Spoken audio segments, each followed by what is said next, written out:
de suite, le JT.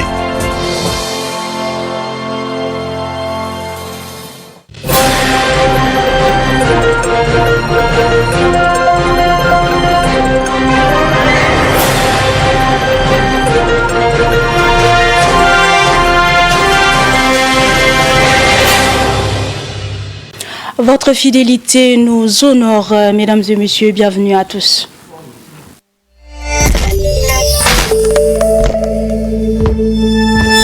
Parlons politique à l'entame de cette édition, ce lundi 18 août 2025, au ministère de la Sécurité publique et de l'Immigration, le ministre, le général Ali Ahmad Ahabash, a reçu en audience une délégation du Comité international de la Croix-Rouge, conduite par Thierry Ribaud, chef de délégation au Tchad. Cette rencontre vise à consolider la collaboration entre l'institution humanitaire et le ministère en charge de la sécurité et de l'immigration. Philbert Oumana pour le reportage.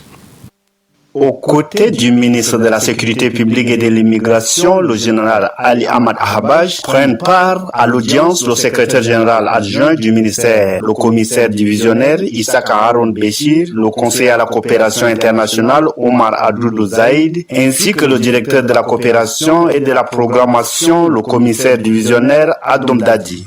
Rappelons la mission de CICR au Tchad, protéger la vie et la dignité des personnes touchées par les conflits armés et situations de violence, tout en promouvant les principes humanitaires universels. Le ministre Ali Ahmad Ahabash a salué le travail accompli et a réaffirmé la volonté du gouvernement de maintenir une coopération fructueuse pour la protection des populations vulnérables. À l'issue de l'audience, Thierry Ribaud a exprimé sa gratitude au ministère et à son équipe pour l'appui institutionnel et sécuritaire qui permet au CICR de déployer ses actions dans des conditions favorables. On a parlé du développement de la coopération entre le CICR et son ministère, notamment pour ce qui concerne la promotion du droit international humanitaire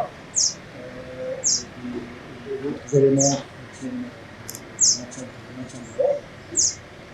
On a déjà une collaboration avec ce ministère. Nous souhaitons pouvoir la porter plus loin. Une rencontre extrêmement chaleureuse et très prometteuse. Je suis sûr que ça va déboucher sur une coopération encore plus approfondie et plus dynamique. La délégation a quitté le ministère sur une note de satisfaction, laissant entrevoir un avenir prometteur pour ce partenariat humanitaire et sécuritaire. Face à l'insécurité grandissante à N'Djamena, les citoyens se sentent abandonnés par les autorités compétentes et vivent dans la peur permanente. Chanel Alaou a fait le constat. Suivez son reportage.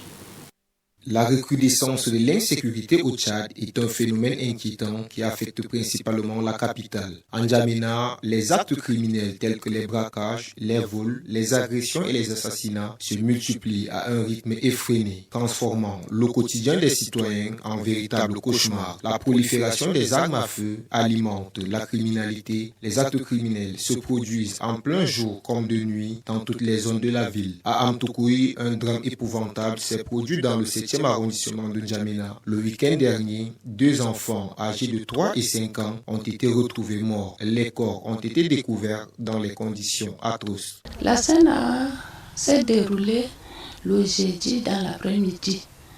Nous, on est partis à l'église avec mon mari et c'est leur oncle là qui restait avec les enfants. Et quand leur maman était sortie vers les 14 heures, donc elle est venue pour me signaler qu'elle va sortir avant de revenir. À notre retour à 19h, les enfants ont dit que Saleh avec son cadet là, ils sont perdus. Mon mari a pris son torche. On est parti au bord de Boutala pour chercher les enfants avec leur maman. Leur maman est partie de l'autre côté. On ne les a pas vus, on est revenu, puis après là, leur maman aussi était venue. Vendredi, on a cherché les enfants, on ne les a pas trouvés. Le samedi, leur maman est partie, c'est un marabout. Quand elle est de retour, elle est venue me trouver ici, que le marabout lui a dit que les enfants sont là dans la construction. Jusqu'à dimanche matin, leur maman est partie aux douches. Elle a vu le doigt d'un enfant.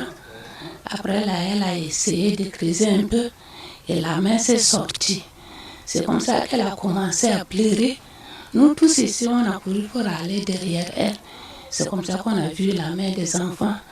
On a dit que si c'est comme ça, il faut qu'on aille là-bas pour appeler les policiers venir voir d'abord. Et c'est comme ça qu'ils sont allés appeler les policiers. Ils sont venus.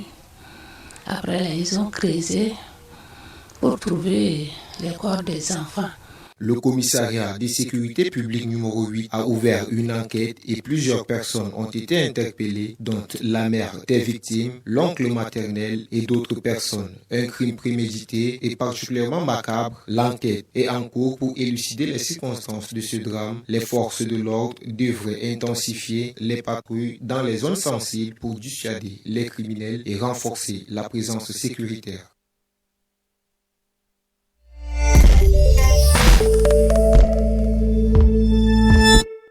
Les sables non exploités dans certaines provinces du pays sont des ressources naturelles abandonnées qui devraient être exploitées. Malheureusement, ces ressources naturelles semblent être oubliées par les Tchadiens. Comment peut-on les valoriser pour contribuer à l'économie nationale? Rosélie Diep-Courbois nous en dit plus dans ce commentaire. Le sable, cet ensemble de petits grains minéraux qui recouvrent le sol, possède un apport économique non négligeable. Son rôle dans l'économie nationale est diversement réparti, car le sable est indispensable dans la fabrication du béton, des briques et pour les travaux publics, à l'exemple des routes, bâtiments, barrages et autres. Dans la ville du Tchad, une partie du sable utilisé pour les chantiers provient directement dans les zones désertiques ou semi-arides.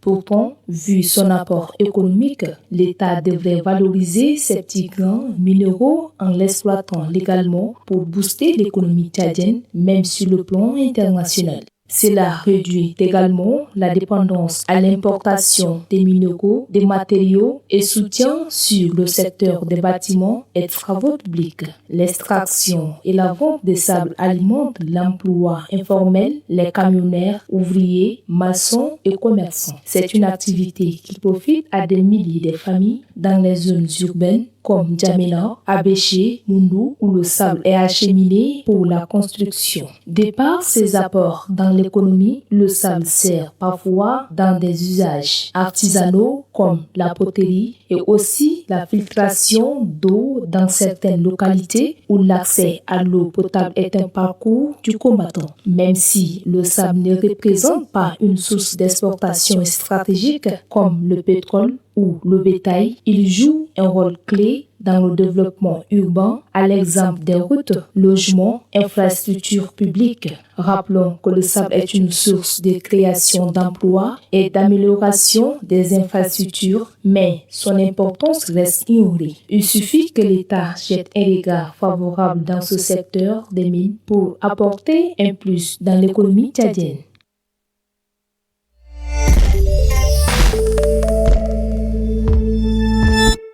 En éducation, dans la logique de la composante 2 du projet Alaba financé par l'AFD et l'Union européenne, il est ouvert ce matin à Douba, chef-lieu de la province du Logone oriental. Le lancement de l'atelier de formation de 24 enseignants et 6 surveillants des collèges ciblés. Fierté Ouattara pour le compte rendu. S'inscrivant dans la suite logique de la composante 2 du projet Amélioration de l'apprentissage des jeunes, 24 enseignants et 6 surveillants issus des collèges cibles du projet sont en atelier de renforcement des capacités sur la formation complémentaire. Pour le coordonnateur du consortium composante 2, Mamadou Keïta, cette dynamique vise à contribuer à l'atteinte des objectifs du gouvernement en faveur de l'éducation. On s'inscrit dans la dynamique de contribuer à l'atteinte des résultats de l'ensemble des politiques de l'éducation du gouvernement. La présente activité s'inscrit dans le cadre du renforcement de la qualité de l'éducation au niveau de la zone d'intervention. L'occasion est pour moi de remercier tous les partenaires de l'éducation qui nous accompagnent dans ce processus de mise en œuvre. Et nous comptons sur leur engagement auprès de nous et aussi l'engagement de tous les enseignants. Une initiative saluée par le délégué de l'éducation et de la promotion civique au Logone oriental, Nigidam Djoingi Robert.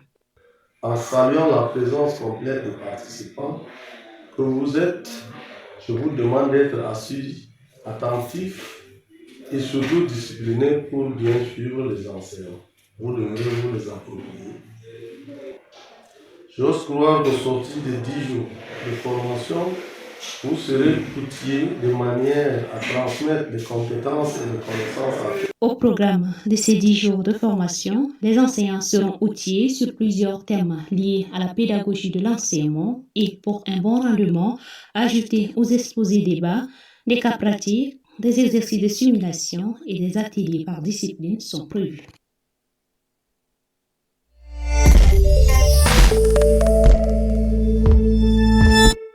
Lancé par les autorités communales dans le but de susciter un engouement afin de rendre la ville propre, chose que beaucoup n'ont pas compris ou ignorent. Cette initiative Samedi Citoyen vise à mobiliser les habitants autour du nettoyage des lieux publics. Le constat de Mbainati Nicolas.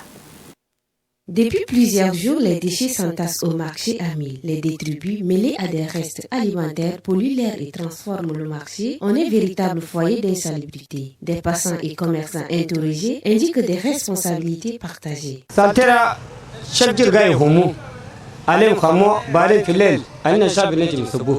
La saleté est ramassée chaque jour, mais c'est nous-mêmes, la population, qui revenons la déposer la nuit. Nous sommes tous responsables.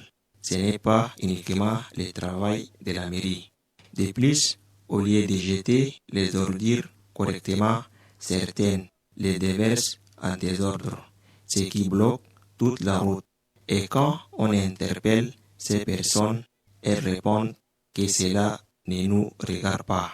Pour d'autres, la mairie est directement mise en cause. Elle aurait installé un conteneur à un endroit inapproprié, contribuant à la dégradation de l'environnement immédiat.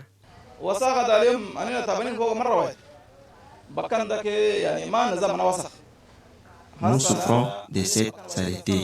Cet endroit n'est pas un dépotoir. L'odeur est insupportable. La mairie doit venir enlever ces conteneurs car ce lieu n'a pas approprié pour les déposer.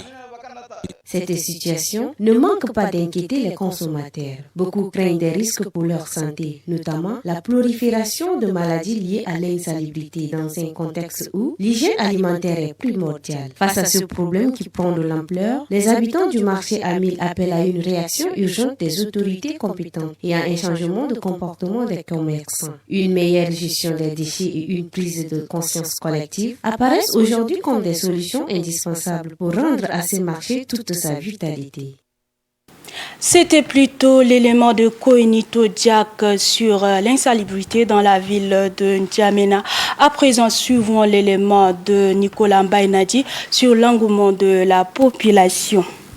Faire d'N'Djamena la vitrine de l'Afrique, c'est l'idée qui a amené les autorités, surtout municipales, à instaurer une journée dénommée Samedi Citoyen. Cette journée vise à nettoyer les lieux publics, les devantures, des maisons et les institutions. Mais force est de constater que cette journée instaurée par les autorités municipales n'est pas, ou du moins ignorée par bon nombre de la population. Le manque d'engouement des citoyens pour le Samedi Citoyen, initié par les autorités communales dans une volonté louable de participation citoyenne, révèle plusieurs enjeux préoccupants. Si l'idée d'impliquer les habitants dans la vie communautaire est pertinente, sa mise en œuvre semble se heurter à une réalité bien différente sur le terrain. Malgré les efforts de sensibilisation menés par la commune à travers des campagnes d'information, des appels à la mobilisation à travers des médias et le soutien de quelques associations de quartier, la participation reste largement en deçà des attentes. Sur les journées programmées, le nombre de volontaires présents est souvent marginal, composé essentiellement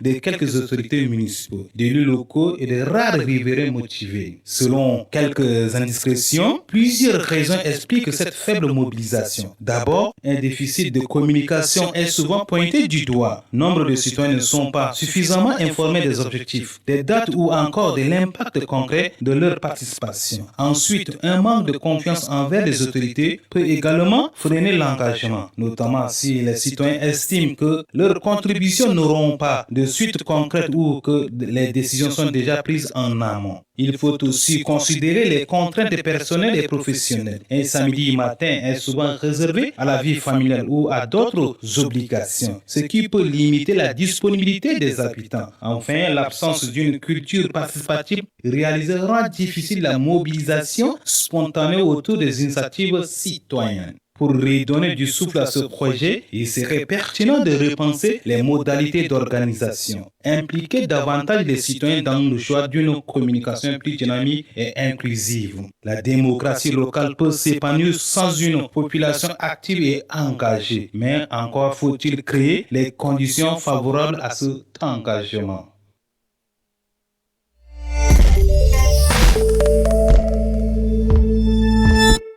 Grâce à la contre-performance du Congo qui s'est incliné en phase de groupe, le Soudan et le Sénégal sont en quart de finale. Les deux nations ont fait match nul ce mardi 19 août. Les affiches de quart de finale sont déjà connues. On fait le point avec Chanel Alao.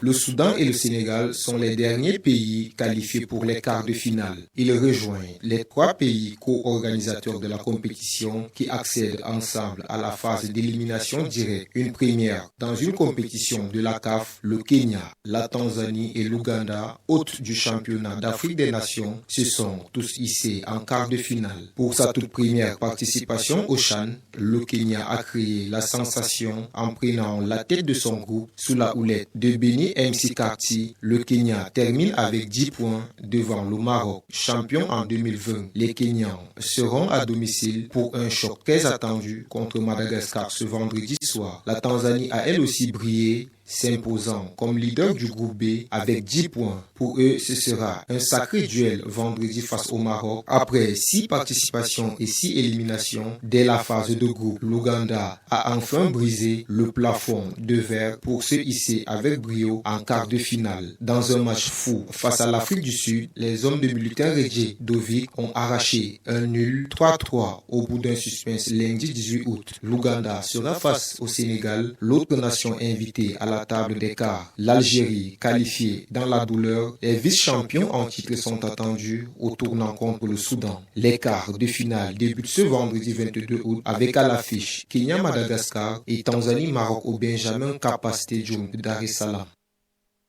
Merci la rédaction et la technique. Merci à vous de l'avoir suivi. Restez toujours en compagnie de nos programmes.